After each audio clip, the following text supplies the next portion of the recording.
Et si une toute petite idée pouvait donner naissance à un univers numérique entier?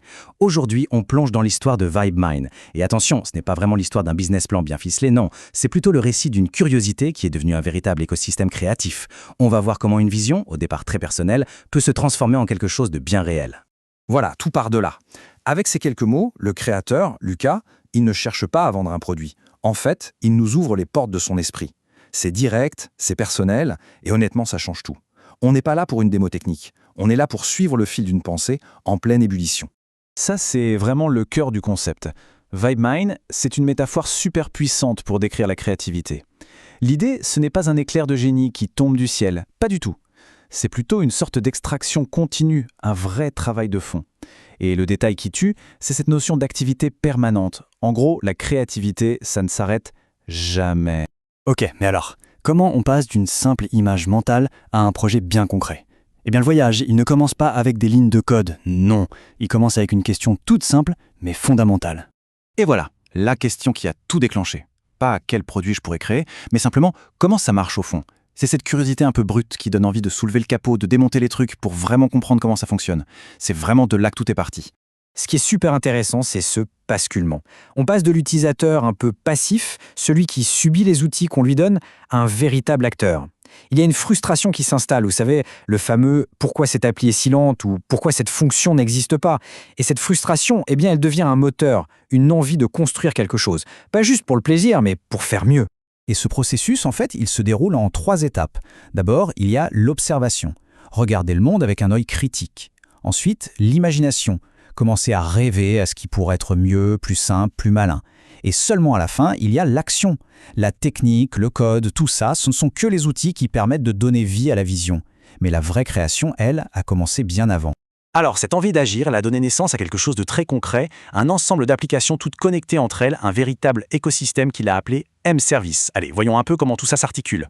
Au cœur de tout cet univers, on trouve May.ai. Mais attention, ce n'est pas juste une IA qui exécute des ordres. Non, c'est vraiment pensé comme un partenaire de création. C'est un peu le cerveau qui connecte tout le reste et qui vient en fait augmenter la pensée humaine sans jamais la remplacer. Forcément, toute création a besoin d'un point de départ. Et c'est justement le rôle de MedSearch. Il faut imaginer un navigateur qui ne vous noie pas sous un déluge d'informations, mais qui agit plutôt comme un filtre intelligent. Son but, c'est de trouver la pépite, l'essentiel qui va servir de base à un nouveau projet. Une fois qu'on a l'inspiration, il faut bien lui donner une forme. C'est là que MyWriter entre en jeu. Et là, on oublie le simple traitement de texte. C'est plus comme un assistant d'écriture qui aide à transformer une pensée brute, parfois un peu confuse, en un texte clair, bien structuré, en proposant même des améliorations grâce à l'IA. Mais on le sait, aujourd'hui, une idée, ça ne vit pas qu'avec des mots. MI Studio, c'est l'endroit qui centralise toute la création visuelle et sonore. L'idée est toute simple. Fini de jongler entre 10 logiciels hyper compliqués. Là, tout est au même endroit pour générer des images, des vidéos, du son de façon super intuitive. Et une création, c'est fait pour être partagé, pour être vu. C'est la mission de Vibes. Ce n'est pas juste un énième réseau social, non, c'est une plateforme qui a été pensée spécifiquement pour mettre en valeur les créations qui sont nées dans cet écosystème. C'est un peu la galerie d'art, la vitrine de la mine si on veut. Et cet univers, il ne se limite pas qu'à la création purement artistique. Il va aussi dans des choses très concrètes du quotidien. Une aide pour trouver une recette de cuisine avec Cook.ai, un outil pour aider à réviser avec Brevizy. Et ça montre bien la philosophie du projet. La technologie doit servir la vie de tous les jours, du plus créatif au plus pratique. Bon, maintenant on arrive à l'élément le plus important. Parce que si chaque application est utile en soi, leur vrai pouvoir, leur vraie force, ce n'est pas de les prendre séparément. Voilà, c'est ça, la philosophie centrale de MyServices. Et c'est ça qui fait toute la différence.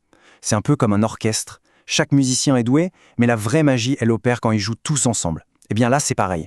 Chaque outil renforce l'autre, ce qui crée une expérience complètement fluide et bien plus puissante au final. Et concrètement, ça donne quoi? Voilà à quoi peut ressembler un parcours créatif typique. Ça commence par une petite étincelle trouvée avec MySearch. Ensuite, l'IA aide à brainstormer, à affiner l'idée. MyWriter se charge de la transformer en un récit bien construit. Le studio lui donne vie avec des images et du son. Et pour finir, Vibes la partage au monde entier. Chaque étape s'enchaîne sans aucune friction au sein du même univers. Au final, toute cette histoire nous ramène à l'idée de départ. La fameuse mine, elle n'appartient pas qu'à Lucas. En fait, cette métaphore, elle pourrait s'appliquer à n'importe qui. Alors qu'est-ce qu'on retient de tout ça? Que VibeMind, c'est bien plus qu'une collection d'applis. C'est la preuve qu'une simple idée, si on la nourrit avec de la curiosité et qu'on lui donne les bons outils, peut devenir quelque chose de concret. C'est un état d'esprit, celui qui refuse de rester un simple spectateur de la technologie pour en devenir un acteur. Cette phrase, elle résume absolument tout. Une idée qui ne devient pas action n'est qu'un rêve. Et VibeMind est la preuve que chaque rêve peut se concrétiser. C'est ce passage de l'abstrait au concret qui est si puissant. C'est un vrai encouragement à se lancer tout simplement. Et c'est là-dessus qu'on va se quitter. Parce que l'histoire de VibeMind, ce n'est pas seulement celle d'un créateur et de ses outils. C'est une invitation. Une invitation à se poser une question toute simple, mais essentielle. Si on a tous une mine d'idées en nous, alors, quelles sont les pépites qui, dans cette VibeMind bien personnelle, ne demandent qu'à remonter à la surface ?